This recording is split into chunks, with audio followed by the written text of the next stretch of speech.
No sé, no sé. Ahí sí se encuentra en el Comic Con. Señoras y señores, recibamos con un fuerte aplauso a nuestro querido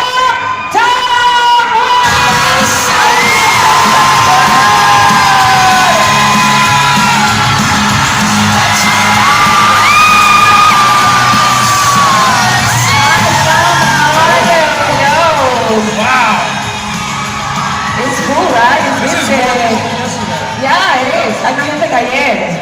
¿A qué vinimos a ver? Ecuador loves you. Ecuador te ama. How are you, Tom? I'm doing good. I'm happy to be here. It's been a lot of fun. How you like Ecuador?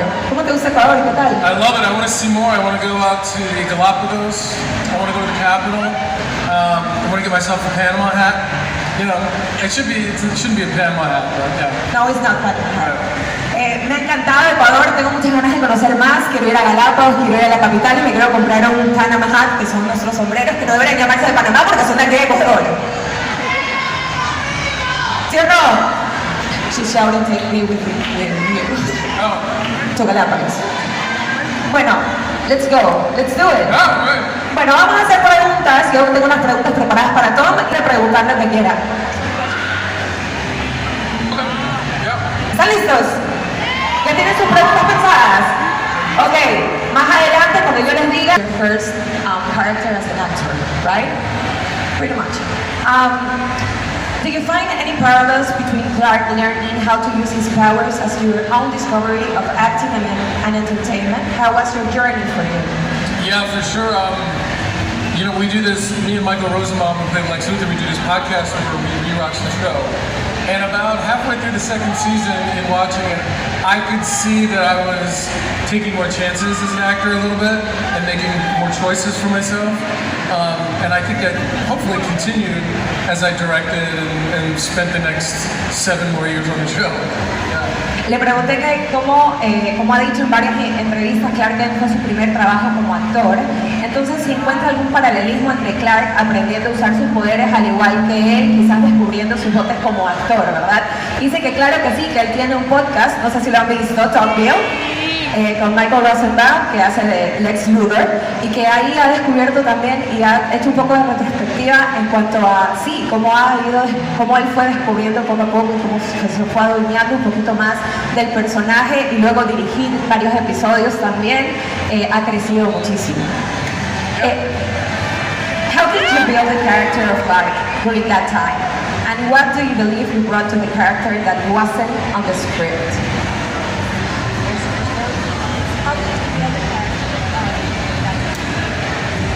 Well, I think initially understanding that a big part of Clark was the fact that he had no idea what his identity was and what his gifts were as they continued to come and what he was supposed to do with them in his life. How did he fit in? To me, he was a high school kid trying to figure out where he fits in, and I think that was my angle into it. And then I think there was I don't know, maybe a bit of a stillness to him, where Lex Luthor was very much, you know, he talked more, he knew more about why things are happening, where Clark to me was always kind of like, what's happening? You know, it's kind of not knowing was a big part of it. Yeah. Bueno, le pregunté que cómo fue la construcción del personaje para él y dijo que él tuvo un approach un poco más como de buscar a este personaje que no sabía mucho lo que estaba sucediendo. Él era un chico de secundaria que estaba tratando de encajar, a diferencia de Lex Luthor, que era el que movía las cosas. Clark estaba como detenido y las cosas le sucedían y estaba tratando de descubrir qué era lo que estaba pasando. De esto. Currently, you have a podcast, the Talk Bill podcast, with Michael Rosenbaum, where you revisit the episodes of Smallville and discuss them. How did it all come around, and what has been the most impressive part of reliving it all? Well, it came around because Michael has another podcast called Inside of You that's very successful. I've been on it numerous times. The producers and everything's set up, and it was his idea. And I was like, well, I don't know if I really want to go back and watch the show. But as we did it, I sort of remembering things that I've forgotten. And it's sort of, that's a lot of what the podcast is sort of being critical on the show from Michael's angle. And I'm getting a little more positive and sharing more behind the scenes stories.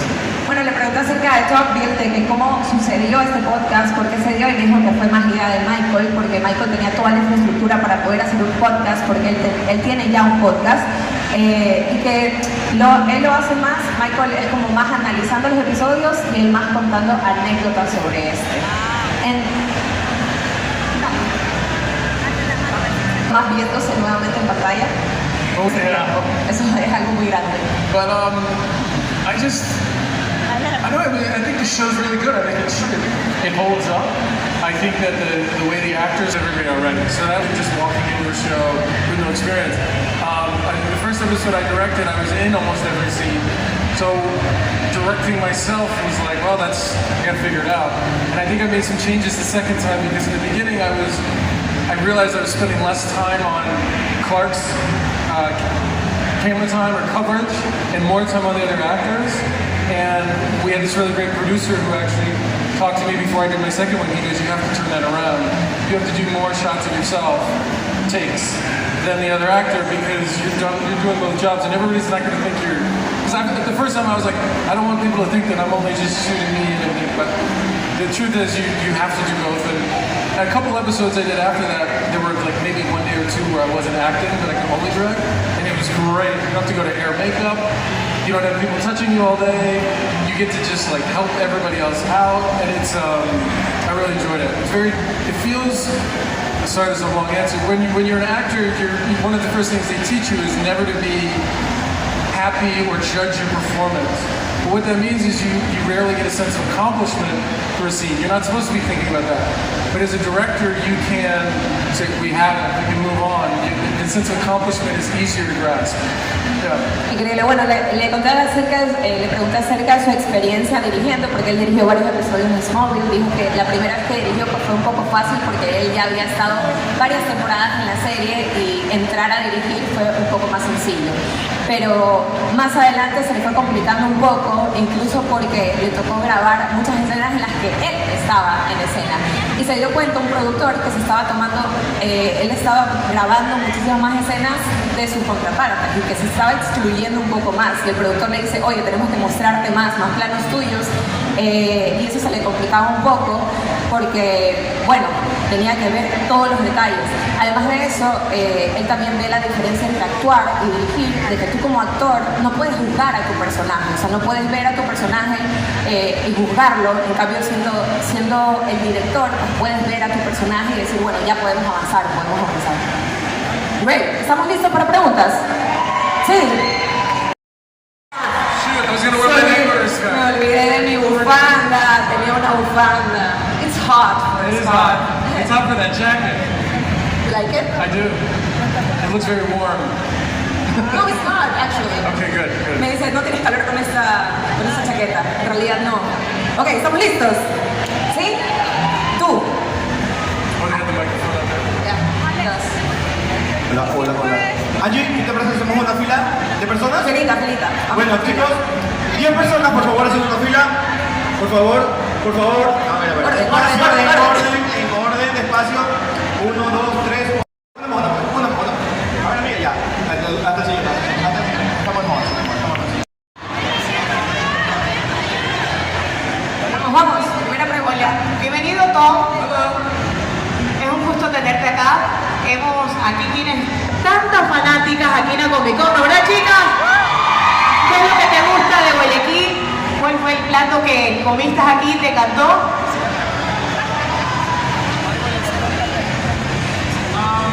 Yeah, I like it here a lot. Everybody's really nice. I gotta tell you, there was I got this dish at the hotel in room service. It was a coconut shrimp with some sauce and some rice, and it was outstanding. And then I also had a steak that came with this like some sort of olive oil sauce with some green. And I actually wanted to ask the chef how he made that sauce. It was so good. So I've been eating okay. Yeah. Tom, la última. Déjame traducir un segundo ya. Bueno, dice que sí, que le encanta Guayaquil y que comió en el hotel, le dieron un plato como de camarones con una salsa de coco y que también comió un filete de carne con una salsa como de aceite de oliva con unas especies que incluso le quería preguntar al chef de cómo había hecho esa salsa. Así que se está comiendo bastante bien. Tom, de parte de Garage Fest tenemos un cuadro para ti, un recuerdo de la Comic Con, una parte de, si nos puedes dar un autógrafo de un cuadro hecho. Okay, not now. Yeah. Dice que no ahora, pero cuando estén allá.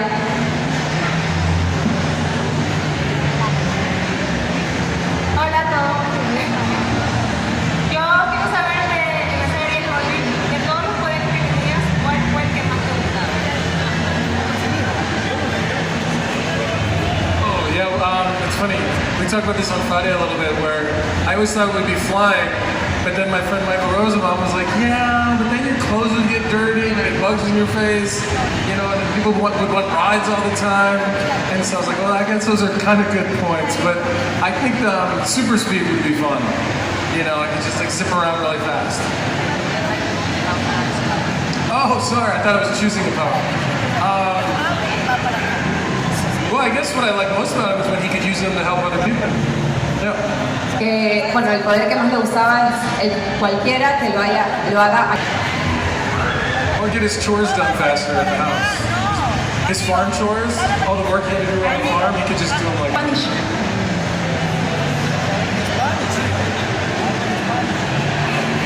¿Tu palabra favorita en español? I mean, I kind of like saying, ¿qué tal? Mucho gusto. I also, salsa. I speak a lot of them, but the few I do, it's always fun to throw them out there and enjoy. And yeah, and especially when I think I'm really speaking Spanish, like putting something together, inevitably that person goes, oh, that's great in English. And I'm like, oh, shoot, they don't even need me to speak Spanish. Yeah, but I think the episode I like, there's an episode called Transference where Clark and Lionel switch bodies. And that was just one of my favorite episodes for sure. Yeah. Y que, bueno, ustedes tienen, bueno, que nosotros tenemos muchas palabras muy divertidas y que él incluso no las puede mencionar mucho, pero cuando trata de hablar español y está así como que hablando con su español, alguien le responde aquí en Ecuador como that's great, y él más que hace como que bueno, ni siquiera fue necesario hablar en español. Thank you so much and Bacán. Angie, el efecto Tom, la chica estaba temblando, aquí la estaba viendo y temblando de la emoción. Dale, siguiente pregunta. I got to meet Tom, and that cast is so cool. I mean, they like to have a good time, but they want to get the work done. And what I loved about my character, which is one of the reasons why I wanted to play him, is because Lucifer is very charismatic and very flamboyant, and he gets away with a lot of this charming, weird stuff. And I like, with my character, I was just going to let him do all that and then just be like, whatever, and move on. And I thought that was a fun thing. And then the idea that I would be messing up their love triangle, that's always fun to do as well. So, yeah, I had a great time. Bueno, la pregunta fue acerca de su personaje Lucifer. Dice que fue muy divertido porque conocía a varios del cast y que ellos trabajaban todo el tiempo y lo único que hacían era tener su trabajo bien hecho. Mucho con el personaje de Lucifer, su personaje, porque Lucifer siempre estaba ahí haciéndolo todo, muy carismático, encantando a la gente, en cambio el personaje de él siempre estaba quieto y era como, ok, vamos. Y fue muy divertido interpretar a este personaje. thank you. Thank you. Hi, Mom. Siguiente pregunta. Hi Tom, first of all, here's my mom. She's Hi, a Mom. really big fan of you. And she has a question for you. Is that what was your preparation for the role of Lucifer? Because the transition of being first a superhero and then being like of a villain. So she wants to know what was your preparation for that role. Yeah, so one of the main things, and some of you might know this, that one of the things when you play a villain, the number one thing is the villain doesn't think they're a villain. They actually think they're the good guy, and they're helping everybody else. And the big difference between heroes and villains outside of that is hero.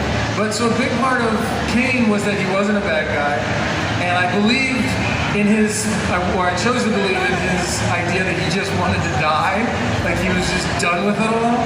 And then he ends up falling in love with her, and that's a different story. But so those little things, I didn't know when I took the role that he was Cain. I only knew that he was Cinnamon. And then as the scripts came out, I was like, whoa, wait a second. Los villanos no saben que son villanos, ellos creen que son el bueno de la película. Entonces fue increíble interpretar a este personaje.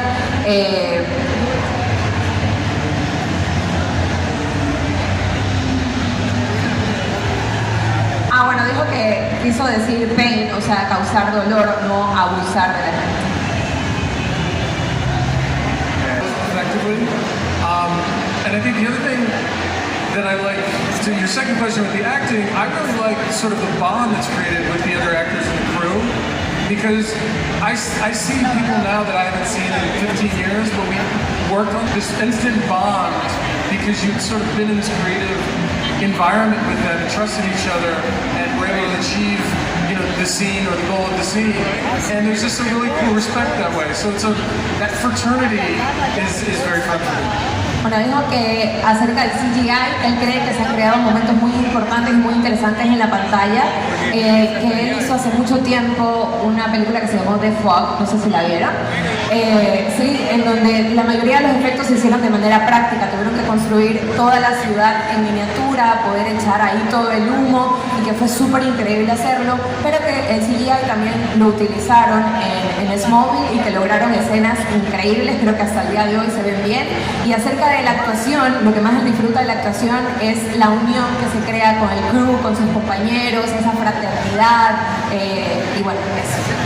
Thank you so much for answering my question. Creo que una pregunta más, ¿no? Por ahí. Nice to meet you. We are from Colombia, and they love you. They love you. Daniela loves you, and it's very fun. So my question is, the Superman costume.